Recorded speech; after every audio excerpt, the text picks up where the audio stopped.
Speaker ने no confidence motion लाने की इजाजत दे दी है, तजवीज को मंजूरी दी जाती है। ये स्पीकर ने कहा, चर्चा के बाद तारीख का ऐलान होगा। तो स्पीकर ने यह भी कहा कि चर्चा के बाद तारीख का ऐलान किया जाएगा। स्पीकर ने नो कॉन्फिडेंस मोशन लाने की तजवीज को मंजूरी दे दी है और कहा है कि चर्चा के बाद तारीख का ऐलान किया जाएगा। तो नो कॉन्फिडेंस मोशन का 24 करेक्शन। स्पीकर ने तजवीज पर बहस की इजाजत, तजवीज को मंजूरी दी जाती है।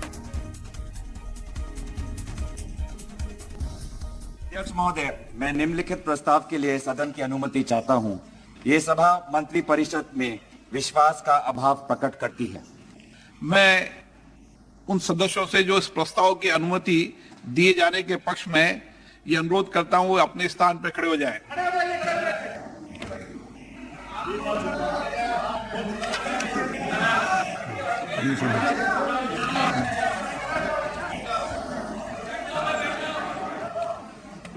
इस प्रस्ताव की अनुमति दी जाती है। मैं सभी दलों के नेताओं से चर्चा कर और नियमों के तहत उचित समय पे चर्चा करने की तिथि से आप सबको अवगत करा दूंगा।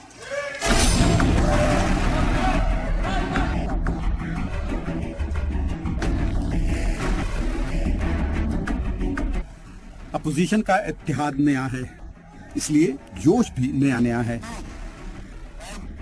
20 जुलाई से अब तक मणिपुर के मुद्दे पर नॉन स्टॉप हंगामे की वजह से पार्लियामेंट एक दिन भी सही तरीके से नहीं चल पाई है। ऐसे में ये नया दांव खेला गया है। वैसे पार्लियामेंट में जारी इस पूरी सियासी जंग की वजह मणिपुर तशद्दुद है, जिसकी आग में पार्लियामेंट का मानसून इजलास लगातार झुलस रहा है।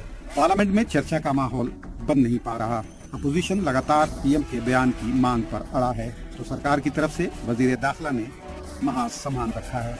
दोनों ही फरीक अपने रुख पर कायम हैं और एक दूसरे को कोसने का सिलसिला भी बदस्तूर जारी है। हमको गर्व है अपने प्रधानमंत्री आदरणीय मोदी जी पर। उन्होंने एक नई आशा जगाई है। आज 24 में भी हम ही आने वाले हैं।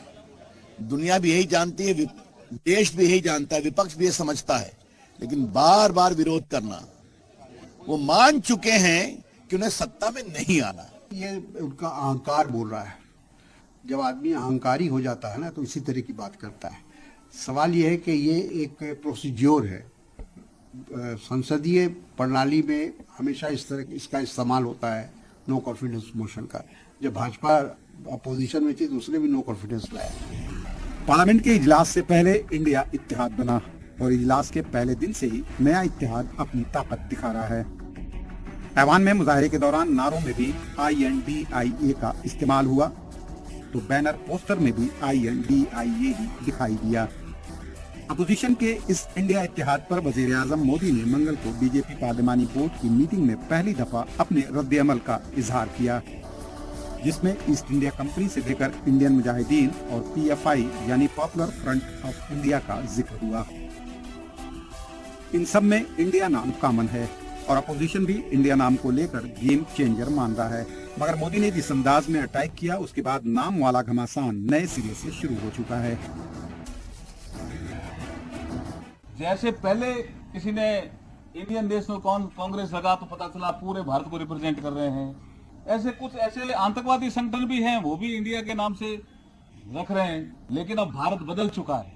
भारत का युवा, भारत के ईस्ट लोग, India company, east India company रखा, तो भारत के उन्होंने समझा भारत के लोग भोले हैं, इंडिया के नाम पे आप ठग लो।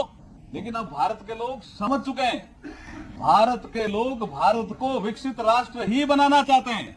विकसित राष्ट्र ही बने, भारत के लोग ऐसा चाहते हैं। इसलिए इनके बहकाव में आने वाले नहीं है भारत के लोग। अब ऐसा प्रधानमंत्री नहीं देखा जो विपक्ष से इतना शर्माता हो कि वो सदन में जवाब देने से घबराता हो। जंग 2024 इलेक्शन की है, लिहाजा तैयारी अभी से होने लगी है। पार्लियामेंट में जहां दोनों फरीक खुद को एक दूसरे से ताकतवर बता रहे हैं, वहीं वो एक दूसरे पर हमले का भी कोई मौका नहीं छोड़ रहे। लेकिन इस सब के बीच जो सबसे अहम मुद्दा है, वो पीछे छूट रहा है।